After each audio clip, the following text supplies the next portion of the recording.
Hello बच्चों। Hi Purvi on behalf of personal tutor channel. आज हम लोग class 9 Maharashtra board science and technology का एक बहुत simple topic current flowing through a wire पढ़ने वाले हैं कि कैसे वायर की हेल्प से करंट फ्लो होगा।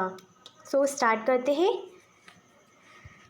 As shown in the figure, if a conducting wire is not connected to a cell itself, free electrons move randomly in the all direction in the space between the atoms। जैसे कि figure A में बता रखा है कि अगर wire एक दूसरे से कनेक्टेड नहीं है तो इलेक्ट्रॉन्स फ्रीली मूव करेंगे सभी डायरेक्शन में। When we connect the end of a wire to the two terminal of a cell, electric force acts on the electron। अगर हम वायर के दो एंड को कनेक्ट कर देंगे यानी सेल के दो टर्मिनल को वायर से कनेक्ट कर देंगे तो ये जो इलेक्ट्रिक फोर्स है वो उन इलेक्ट्रॉन्स पर वर्क करेगी। So being negative charge they start moving from a negative to positive. जैसे कि इलेक्ट्रॉन का हमको पता ही है इलेक्ट्रॉन में नेगेटिव चार्ज होता है तो ये नेगेटिव से पॉजिटिव साइड, सेल की नेगेटिव से पॉजिटिव साइड की तरफ मूव करेंगे। Due to flow of this electrons current start to flow through a wire. इस इलेक्ट्रॉन, ये जो फ्री इलेक्ट्रॉन्स मूव कर रहे हैं इसकी वजह से जो करंट है वो वायर के थ्रू फ्लो होगा। This motion of electrons is irregular because there is a definite non-zero value to their average velocity। so इसका मोशन, इलेक्ट्रॉन का जो मोशन है वो इरेगुलर रहेगा क्योंकि यहाँ पर कोई डेफिनेट नॉन वैल्यू ज़ीरो नहीं है, नॉन ज़ीरो वैल्यू नहीं है।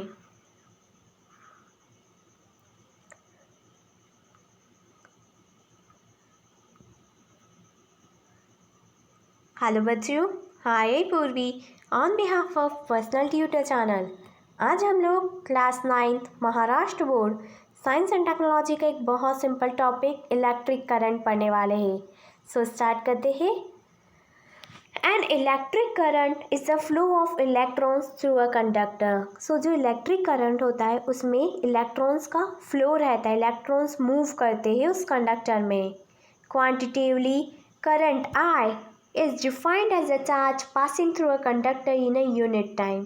सो जो करंट आई है वो पास हो रहा है उस कंडक्टर में पर यूनिट टाइम में।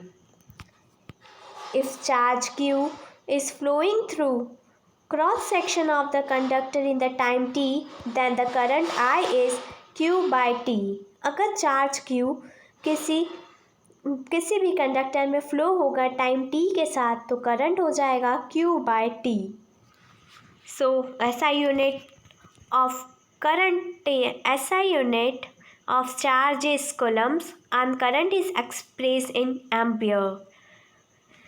The charge of one electron is 1.6 into 10 to the power minus 19 coulombs। Even though electrons move from negative end to positive end, conventionally the direction of the electron flow is taken to be the opposite of the direction of the flow of electron from the positive end to the negative end of a cell।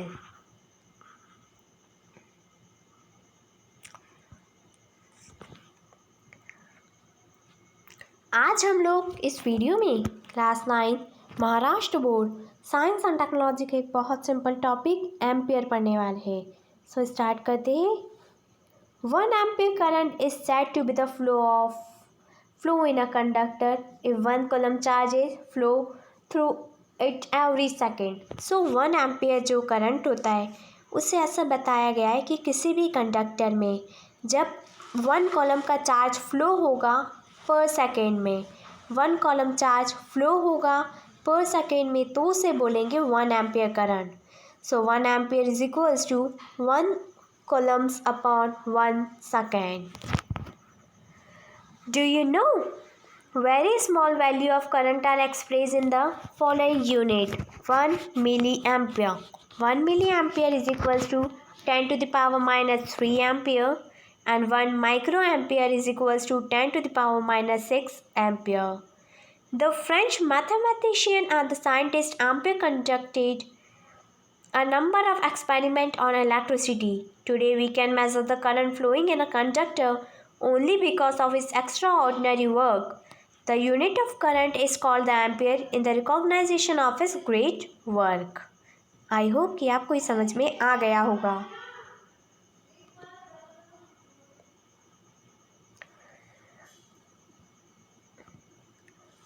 आज हम लोग इस video में class 9 Maharashtra board science and technology का एक बहुत simple topic Ohm's law, जिसका question exam में भी आता है और ये या तो एग्ज़ाम में आपको 3 मार्क का आएगा या तो फिर 5 मार्क का. बहुत इंपॉर्टेंट टॉपिक है, ध्यान से समझना. इस पर डेरिवेशन भी आता है, वो भी आपको सॉल्व करना है.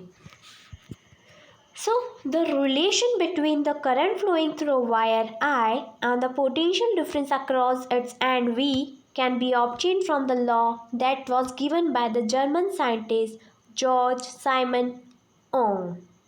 So, जो एक रिलेशन बना हुआ है ना करंट और पोटेंशियल डिफरेंस का, वो एक जर्मन साइंटिस्ट ने दिया है, जॉर्ज साइमन ओम ने. If the physical state of a conductor remains constant, the current I flowing through it is directly proportional to the potential difference between the two ends. So, जब कोई conductor constant रहेगा तो उसमें जो current flow कर रहा है I, वो डायरेक्टली प्रोपोर्शनल रहेगा पोटेंशियल डिफरेंस के. यानी I current is directly proportional to V. So I जैसे हम प्रोपोर्शनलिटी का साइन हटाएंगे सो कांस्टेंट लग जाएगा K है constant of proportionality. So I is equals to KV. So K को हम I की साइड लेकर आएंगे तो डिवीज़न के फॉर्म में आएगा. So I into 1/K is equals to V. 1/K को हमने अज्यूम किया है R, which is a resistance of a conductor. So यहाँ से हमको फॉर्मूला मिल गया, I into R is equals to V.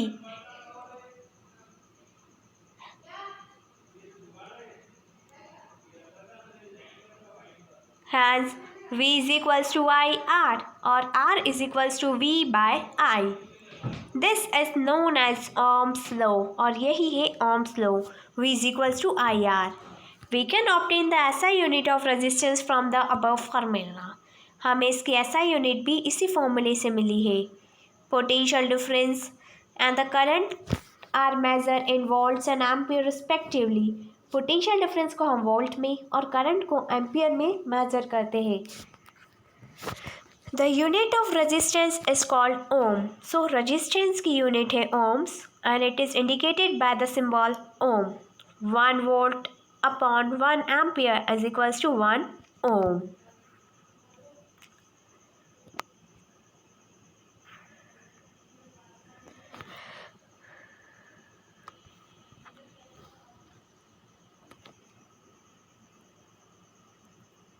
अब हम लोग इस वीडियो में class 9 Maharashtra board science and technology के एक बहुत important topic resistance and the resistivity of a conductor पढ़ने वाले हैं. रेजिस्टेंस क्या होता है और किसी भी कंडक्टर की रेजिस्टिविटी क्या होती है. सो पहले तो हम बात करते हैं कि कंडक्टर क्या चीज़ है. कंडक्टर जिससे इलेक्ट्रिसिटी इजीली पास हो सके. So, there are a large number of free electrons in a conductor. एक कंडक्टर में कई सारे फ्री इलेक्ट्रॉन्स रहते हैं. They are constantly in the random motion.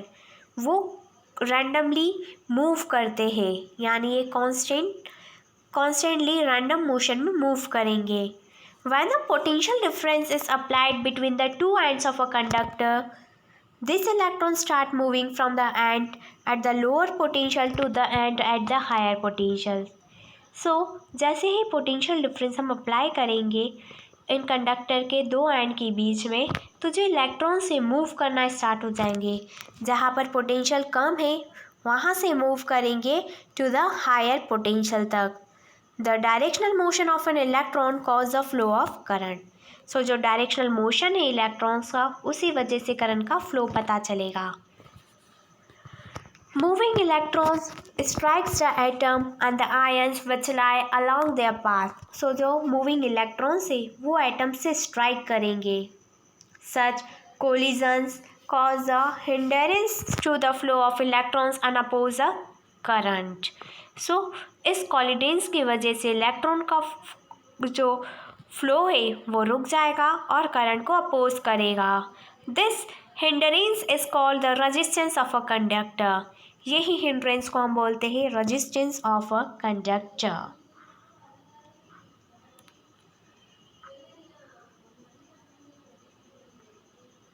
आज हम लोग इस वीडियो में class 9th Maharashtra board science and technology का एक बहुत इंपॉर्टेंट टॉपिक रेजिस्टिविटी पढ़ने वाले हैं. सो स्टार्ट करते हैं. रेजिस्टिविटी.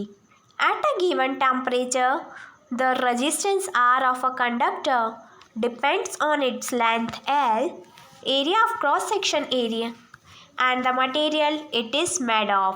सो रेजिस्टिविटी किसी भी टेम्परेचर पे, चाहे हम कोई सा भी टेम्परेचर लें, तो किसी भी कंडक्टर का जो रेजिस्टेंस है वो डिपेंड करता है उसके लेंथ पर, यानी कंडक्टर की लेंथ पर, उस कंडक्टर के एरिया ऑफ क्रॉस सेक्शन पर, और वो मटेरियल, वो कंडक्टर किस मटेरियल से बना हुआ है.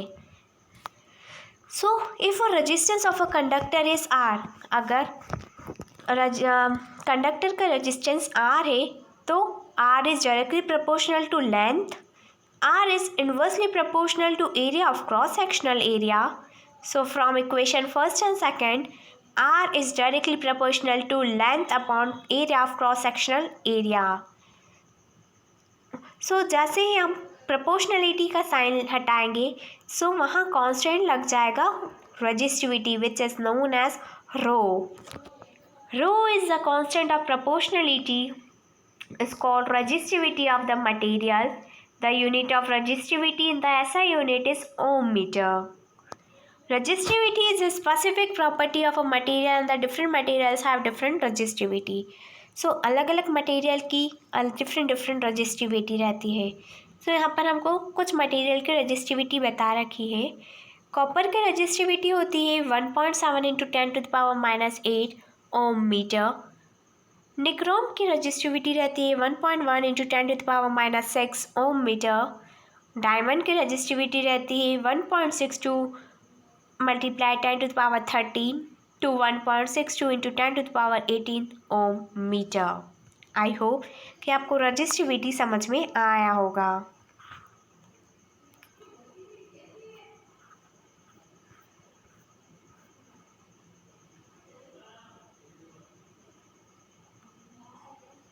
हेलो बच्चों, hi Purvi on behalf of personal tutor channel.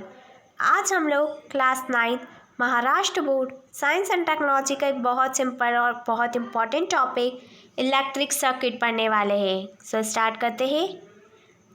A continuous path of N electric current through conducting wires connected to the two ends of a cell and other resistance is called an electric circuit.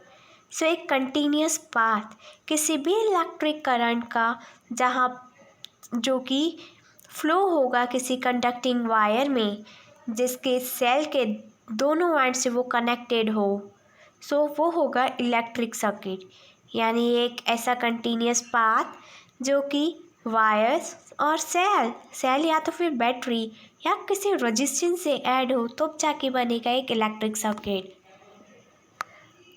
This figure shows how different components can be connected in the circuit by using a special symbols for each of the component.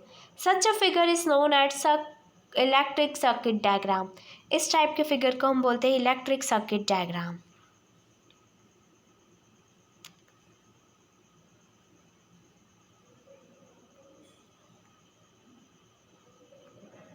इस video में हम लोग class 9th Maharashtra board science and technology का एक बहुत simple सा topic symbols for components of an electric circuit and there uses पढ़ने वाले हैं कि इलेक्ट्रिक सर्किट्स के कौन कौन से कंपोनेंट्स हैं और उनका क्या यूज़ आता है और उनके सिम्बॉल्स भी, जो कि एग्ज़ाम में यूजेस भी पूछे जाते हैं, सिम्बॉल्स भी पूछे जाते हैं.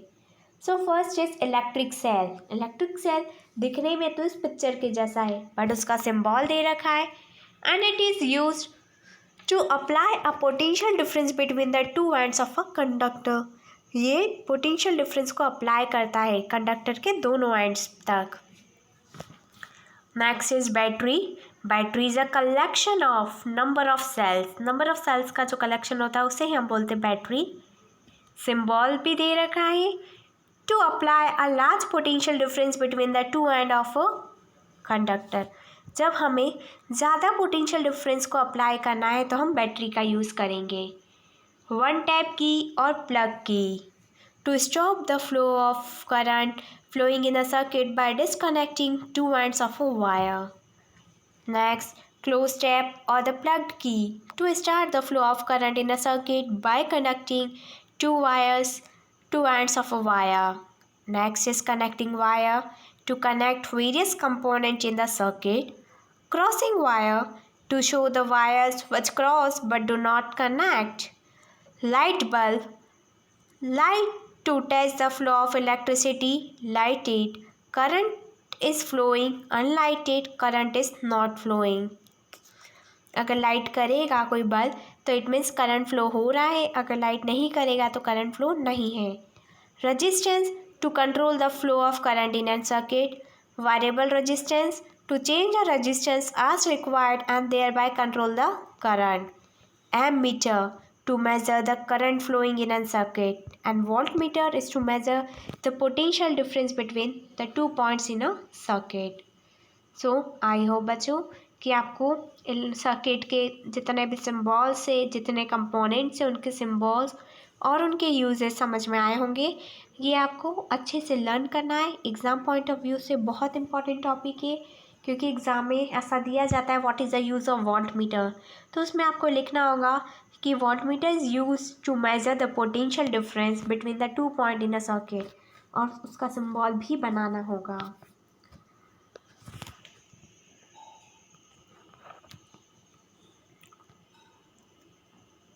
हेलो बच्चों, hi Purvi on behalf of personal tutor channel. आज हम लोग class 9 Maharashtra board science and technology का एक बहुत सिंपल सा टॉपिक कंडक्टर एंड इंसुलेटर्स पढ़ने वाले हैं। कंडक्टर एंड इंसुलेटर तो हम लोग छोटी क्लासेस में भी पढ़ चुके हैं। सो पहले मैं आपको सिंपल समझा देती हूँ। कंडक्टर जिससे इलेक्ट्रिसिटी पास हो, जैसे कि आयरन है, एल्यूमिनियम है। बट इंसुलेटर्स ऐसे सब्सटेंसेस होते हैं जिनसे इलेक्ट्रिसिटी पास नहीं होगी, जैसे कि rubber, plastic. We have learn about the resistance to an electric current. हम लोग रेजिस्टेंस के बारे में पढ़ कर आए हैं। We can divide the substance into conductor and the insulator. हम सब्सटेंसेस को दो कैटेगरी में डिवाइड करते हैं। पहला है कंडक्टर और दूसरा है इंसुलेटर। इंसुलेटर को हम बैड कंडक्टर भी बोलते हैं। सो कंडक्टर, दो substances which have very low resistance. ऐसे सब्सटेंसेस जिनका रेजिस्टेंस बहुत कम हो वो कंडक्टर कहलाते हैं। And current can flow easily through such सब मटेरियल, और करंट बहुत इजीली फ्लो हो जाता है। And insulator are those substances which have extremely high resistance. Insulator ऐसे सब्सटेंसेस होते हैं जिसमें रेजिस्टेंस बहुत हाई हो and through which current can not flow, और जहाँ से करंट फ्लो नहीं हो पाता। While some substances conductor while other are insulator. कुछ सब्सटेंसेस कंडक्टर कैसे हैं और कुछ इंसुलेटर्स कैसे हैं, कैसा डिफ्रेंशिएट किया है। Why can our body conduct electricity. हमारी बॉडी इलेक्ट्रिसिटी क्यों कंडक्ट करती, इसका क्या रीज़न है। सो इसका रीज़न आपको मुझे कमेंट सेक्शन में कमेंट करके बताना है। Next, make a list of conductor and the insulator you see around you. So आपके आसपास जितने भी ऑब्जेक्ट है आपको सभी को चेक करना है कि कौन से ऑब्जेक्ट कंडक्टर्स है, कौन से ऑब्जेक्ट इंसुलेटर है। फिर आपको इसकी एक प्रॉपर लिस्ट बनानी है। लिस्ट बनाने के बाद आपको मुझे कमेंट सेक्शन में कमेंट भी करके बताना है। सो ये आपका टास्क है, आपको एक लिस्ट प्रिपेयर करनी है। लिस्ट में कंडक्टर्स अलग साइड, लेफ्ट साइड लिखने हैं। ग्रुप ए को कंडक्टर एंड ग्रुप बी में आपको इंसुलेटर्स की लिस्ट बनानी है। सेकंड क्वेश्चन इज कि हमारी बॉडी इलेक्ट्रिसिटी क्यों कंडक्ट करती है। ये भी एक बहुत इंपॉर्टेंट क्वेश्चन है जो आप मुझे कमेंट सेक्शन में कमेंट करके बताने वाले हैं। आई होप बच्चों कि आपको ये वीडियो अच्छी लगी हो और अगर आपको इस वीडियो से रिलेटेड कोई भी डाउट है तो मुझे कमेंट सेक्शन में कमेंट करके पूछ लीजिए। और अगर आपको किसी क्वेश्चन में कोई डाउट हो तो वो भी बता दीजिए। और हाँ, हमारे पर्सनल ट्यूटर चैनल जो कि आप सभी का एक पसंदीदा चैनल है, हम लोगों ने मेंबरशिप स्टार्ट करी है। अगर आप हमारे चैनल से मेंबरशिप लेना चाहते हैं तो बहुत ही कम चार्जेस में हम आप लोगों को मेंबरशिप प्रोवाइड कर रहे हैं, जिसमें कि आपको मौका मिलेगा 3 ट्यूटर से फ्री डेमो क्लास लेने का। यानी आपका जो भी डाउट है वो आप अपने पसंदीदा टीचर से, ट्यूटर से आप क्वेश्चन पूछ सकते हैं। व्हाट्सएप के थ्रू आप उनसे हेल्प ले सकते हैं और जब भी आपको कोई डाउट हो आप उनसे हेल्प मांग सकते हैं। सो अगर आपको ज़रूरत हो इसी किस चीज़ की तो प्लीज़ हमारे मेंबरशिप ले लीजिए। Join our membership personal tutor channel. Thank you. Have a nice day.